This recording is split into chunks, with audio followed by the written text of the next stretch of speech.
बड़ी खबर, रवि दहिया को सिल्वर मेडल। ओलंपिक्स फाइनल में हारे रवि दहिया, रूसी पहलवान से हारे रवि दहिया, लेकिन ये बड़ी जीत है, सिल्वर मेडल उनके नाम रहा।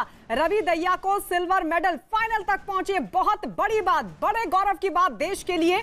हालांकि उन्होंने बहुत कोशिश की, लगातार हमारे साथ वरिष्ठ खेल पत्रकार रवि मलय नीरव लगातार वो बता रहे थे कि किस किस तरीके से एक एक कोशिश रवि दहिया की तरफ से हो रही थी कि कैसे पटकनी दी जाए रूसी पहलवान को, लेकिन आखिरकार पूरी जोर आजमाइश के बाद सिल्वर जीत गए हैं रवि दहिया को सिल्वर मेडल। इस वक्त की बड़ी खबर आपको बता रहे हैं, कुश्ती में भारत को सिल्वर मेडल मिला है। यह बड़ी बात भारत के लिए, ओलंपिक्स फाइनल में हारे रवि दहिया, लेकिन बड़ी बात यह है कि रवि दहिया ने फाइनल में पहुंचकर रूसी पहलवान जिनको जबरदस्त तरीके से उन्होंने टक्कर दी और टक्कर देते हुए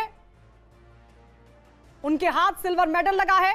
तो ओलंपिक्स में हालांकि फाइनल में रवि दहिया हार गए हैं, लेकिन उम्मीदों को उन्होंने नहीं तोड़ा है। हमारे लिए फाइनल तक पहुंचना, टक्कर देना एक बड़ी बात है। और जैसा कि लगातार हम यही कह रहे थे कि देश के लिए, भारत के लिए, देशवासियों के लिए यही बड़ी बात है कि हमारे खिलाड़ी वहां जाकर कड़ी टक्कर दे पा रहे हैं। ये कई बार के चैंपियन हैं, इनका अनुभव बहुत ज्यादा है, लेकिन उसके बावजूद भी सिल्वर मेडल भारत के हाथ।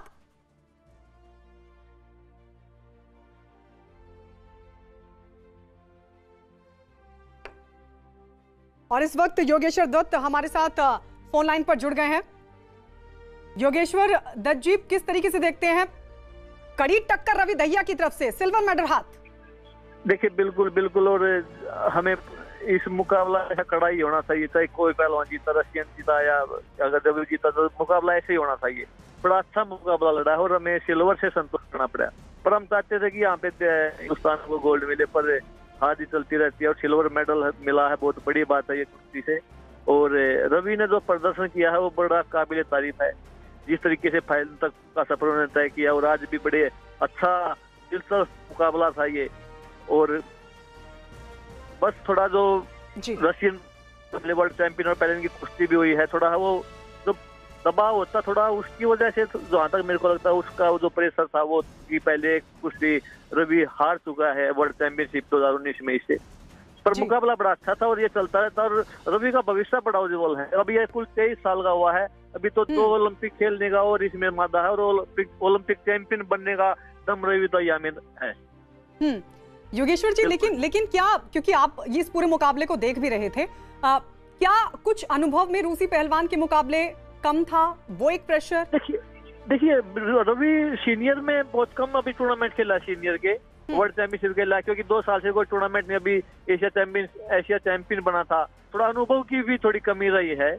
पर जिस तरीके से रवि खेला, जो जिस कुश्ती लड़ी है, जो जज्बा था मेडल जीतने का और फाइनल तक का सफर तय किया, वो बहुत बड़ी बात है। वो दिखाता है कि हिंदुस्तानी जो पहलवान है ये अब में पार्टिसिपेट करने नहीं जाते कि टूर्नामेंट में मेडल जीतने जाते हैं, और वो दम अपना दिखाया भी है। जी, शुक्रिया हमारे साथ जुड़ने के लिए। और इस वक्त हमारे साथ बबीता फोगाट भी जुड़ गई हैं।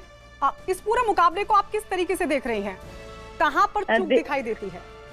देखिए चूक मैं नहीं मान रही कि चूक, क्योंकि उन्होंने जो है रवि दहिया ने अपना 100% दिया है। सबसे मेन बात ये होती है खिलाड़ी की अपना 100% दो, चाहे हार या जीत वो तो लगी रहती है, लेकिन उन्होंने अपना जो 100% था वो उन्होंने दिया है।